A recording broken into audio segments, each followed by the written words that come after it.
Halo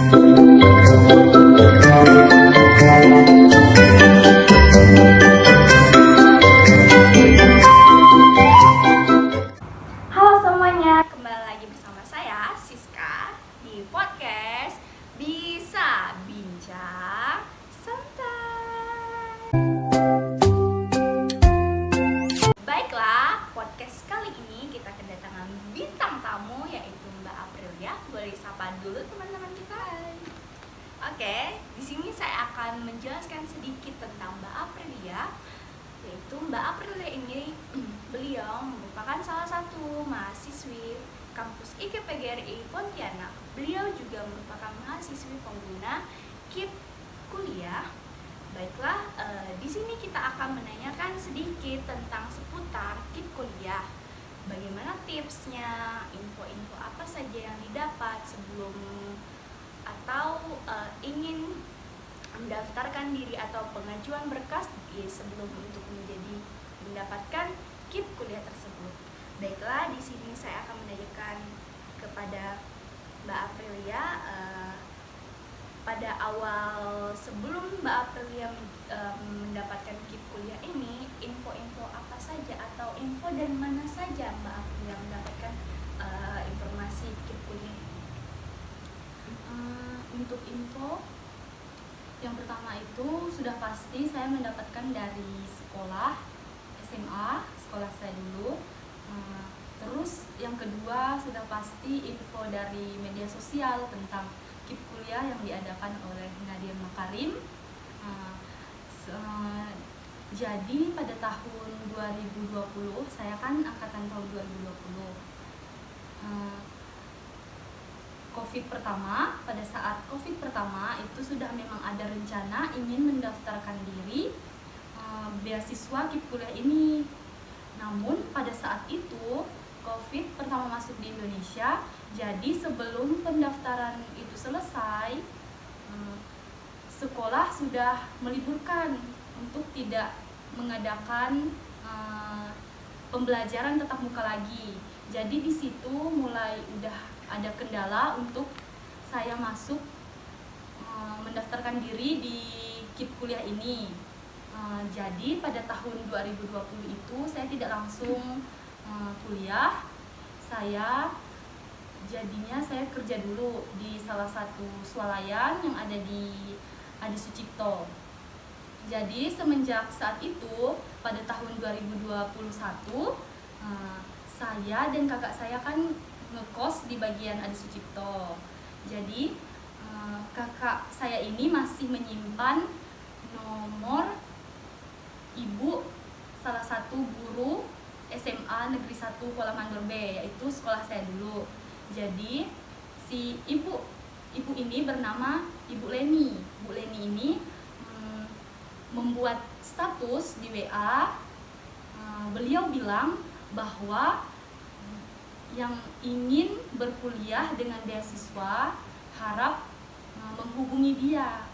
Jadi di situ setiba saya pulang kerja di kos, kakak saya berkata kan kepada saya, April, ada info beasiswa nih, kalau misalnya masih mau kuliah, info itu aja hubungi Bu Leni. Kakak saya bilang gitu kan, karena kakak saya ini penerima KIP kuliah tahun 2020, tapi kakak saya ini angkatan 2019, dia juga nganggur kan 1 tahun.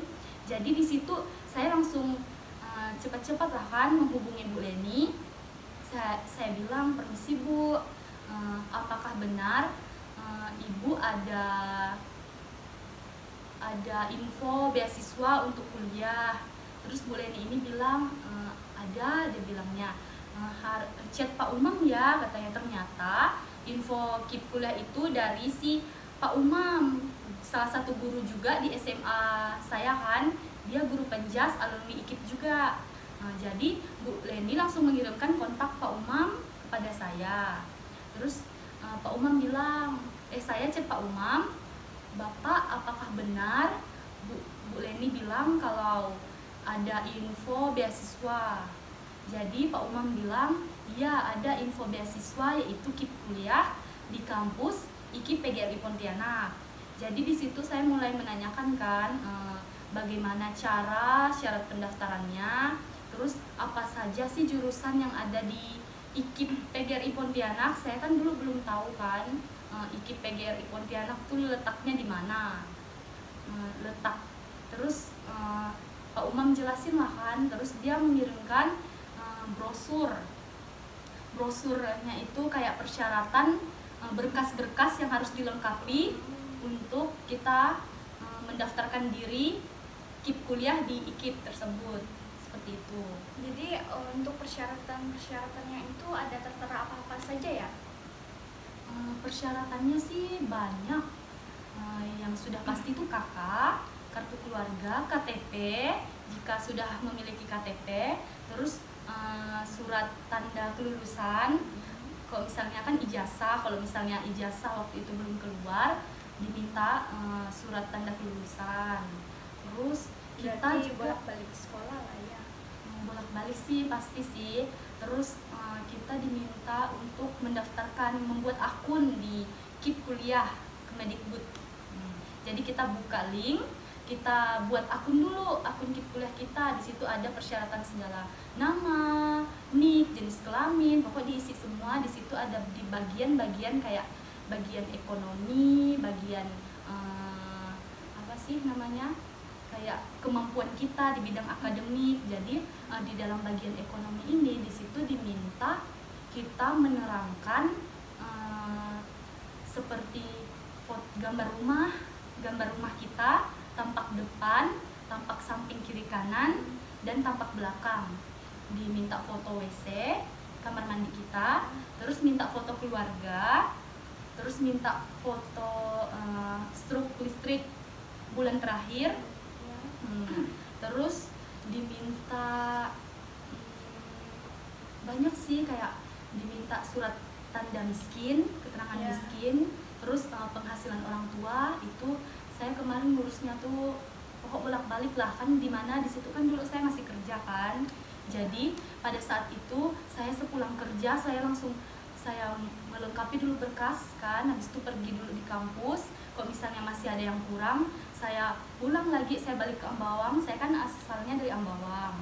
Lumayan juga ya, kalau bolak-balik ya. Ya, jadi kayak untuk mengurus kayak surat penghasilan orang tua atau miskin itu kan harus dari RT kan. Selain dari RT juga dari desa. Jadi menunggu surat-surat itu jadi, sambil menunggu itu, jadi ya saya sambil kerja kan. Terus kemarin juga saya sempat bermasalah di NIS, nomor induk siswa nasional, yang didaftarkan oleh sekolah saya itu salah NIS-nya. Jadi pas saya mendaftarkan akun KIP kuliah saya, di situ NIS, nomor induk siswa nasional saya itu tidak terdaftar. Jadi saya mengurus NIS dulu, pergi lagi di sekolah SMA saya di Kuala Mandor, itu kan masuk di dalam kan. Jadi saya masuk dulu kan, ngurus NIS di TU, pokoknya ngurus itu dulu sampai udah benar. Habis itu udah semua persyaratan saya lengkap, udah akun KIP saya selesai. Jadi saya menyerahkan segala berkas itu di BAUK. Ditunjukkan BAUK juga menunjukkan untuk pergi ke kemahasiswaan untuk bertanya-tanya bagaimana tahap selanjutnya untuk bisa lolos di kampus IKIP PGRI Pontianak dengan beasiswa KIP kuliah tersebut. Seperti itu. Berarti banyak sekali ya tantangan maupun rintangan yang dilalui sama Mbak Aprilia ini ya. Terus untuk proses dalam melakukan atau melengkapi persyaratan maupun berkas-berkas tersebut, bagaimana sih proses Mbak Aprilia, suka dukanya ataupun senangnya, ataupun apakah menurut Mbak Aprilia ini nih hasil yang atau apa yang kita lakukan tuh dapatkan hasil yang setimpal juga, seperti itu. Bagaimana perasaan Mbak Aprilia dalam prosesnya? Prosesnya sih sudah pasti, suka duka itu pasti ada. Kemarin ada dukanya sih, gara-gara itu tadi NISN yang tidak terdaftar tuh, gara-gara sekolah. Nah, Jadi kemarin pas udah keluar pengumuman calon-calon mahasiswa yang lolos angkatan 2021 yang ikut kuliah, di situ nama saya tidak tertera. Jadi di situ saya merasa kayak udah kecewa, iya, kayak harapan. nangis. Iya, karena saya sudah capek-capek mengurus, Balik. iya, mengurus segala berkas-berkas sampai saya kerja, saya izin terlambat masuk kerja. Jadi di situ saya merasa gagal. Terus ada juga salah satu teman saya penerima KIP kuliah, dia bilang, April, katanya, jangan sedih, mungkin ada lagi jalan keluarnya, dia bilang seperti itu. Terus saya bilang gimana lagi, itu kan udah sah kan, keluar nama, list namanya kan udah sah kan. Jadi saya pikir udah nggak mungkin lagi bakal ada kayak jalan keluar lagi buat saya bisa untuk tertera di situ. Iya. Jadi taulah kan salah satunya tuh adalah pasti berdoa kan, kita mengharapkan ke Tuhan gimana baiknya kalau memang Dia mau kasih kita bisa berkuliah dengan beasiswa, pasti ada jalan keluarnya. Tapi memang jika Tuhan tidak mengizinkan, ya mungkin ada maksud lain kan di dalam proses tersebut. Jadi kemarin sempat ada salah satu mahasiswa yang diterima KIP kuliah itu di IKIP, itu perempuan, lupa saya namanya. Dia mengundurkan diri, dia tidak jadi mengambil, tapi dia sudah lolos. Jadi saya kan di situ pergi ke kemahasiswaan. Saya bilang, kenapa saya bisa tidak lolos? Saya bilang gitu, karena punyamu banyak bermasalah, kemahasiswaan bilang kan. Tapi enggak sih, masalahnya tuh sebenarnya sudah kelar, tapi karena mungkin punya saya tuh bermasalah, punya mereka tuh kayak lancar-lancar ya, mungkin karena mereka diloloskan, tapi punya saya tuh sebenarnya sudah lolos, tapi karena kendala itu tadi kan, yang miss tadi itu ya. Tapi memang sudah diperbaiki, cuma kayak udah jadi suatu pertimbangan dari pihak kampus kan. Jadi tahu ada yang mahasiswa yang mau diterima ini dia tidak mengambil, di situ saya tergantikan. Saya menggantikan beliau. Ada peluang. Itu jadi rezeki juga lah ya. Rezeki. Jadi di situ sudah diganti nama saya, Aprilia. Jadi nama perempuan itu dicoret, saya masuk di situ. Jadi di situ saya benar-benar, disitulah sukanya, saya benar-benar bersyukur. Jadi perjuangan saya yang kayak udah capek sekali bolak-balik dari kampung, ya dari Ambawang, kerja lagi, kerja di Adi Sucipto, terus pergi lagi ke Ampera kan jauh kan, ya, lumayan. Jadi itu saya sudah bersyukur sekali sih. Jadi proses Mbak April ini cukup ya banyak sekali ya cobaan, rintangan maupun dan lain sebagainya. Tetapi ya berkat dari usaha dan doa tersebut, jadi itu hal yang dianggap bakal sia-sia, tetapi membuahkan hasil gitu, dan doa tersebut terjawab. Terus tadi proses itu sudah ada kesulitan, suka dukanya juga sudah ada. Terus untuk ini nih, kita nih mau tahu nih dari Mbak Aprilia, gimana sih motivasi yang bisa Mbak Aprilia untuk teman-teman, misalnya teman-teman kan ada yang nggak lulus KIP ini kan termasuk salah satu beasiswa ya, beasiswa.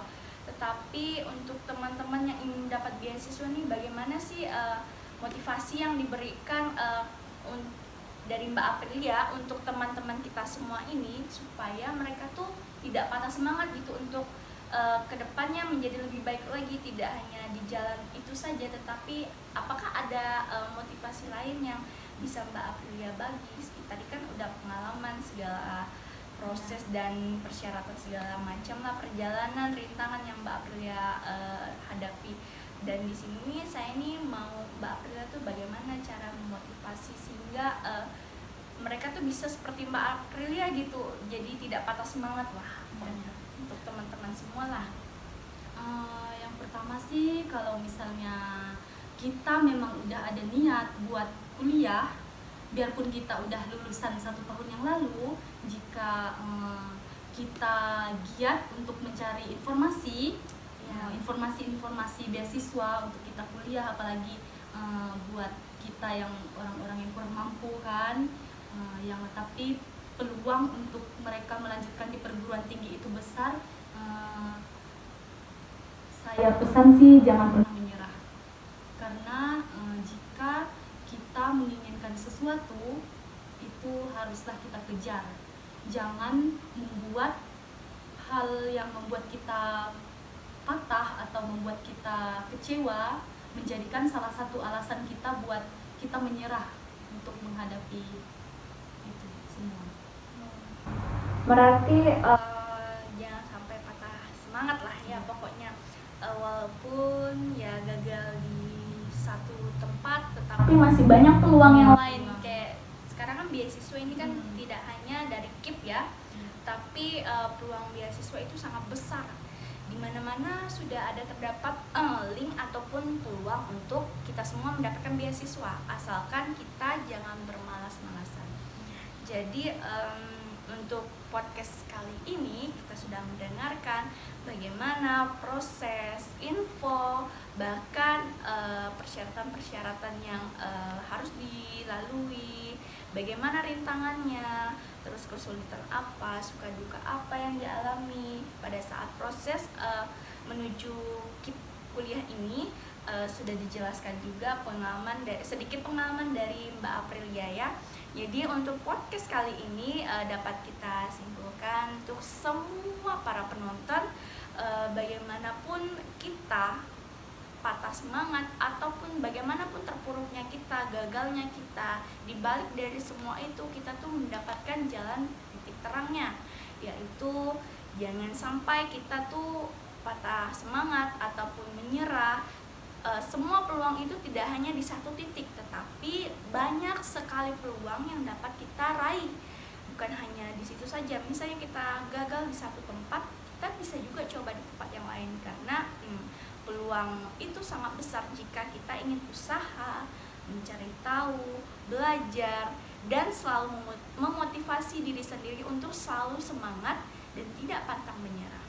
Baiklah, untuk podcast kali ini terima kasih untuk bintang tamu kita sudah membagikan beberapa pengalaman yang ia alami, juga beberapa motivasi untuk kita semua agar kita semua tidak patah semangat dalam berusaha. Segagal apapun kita bakal menemukan kesuksesan jika kita mau berusaha.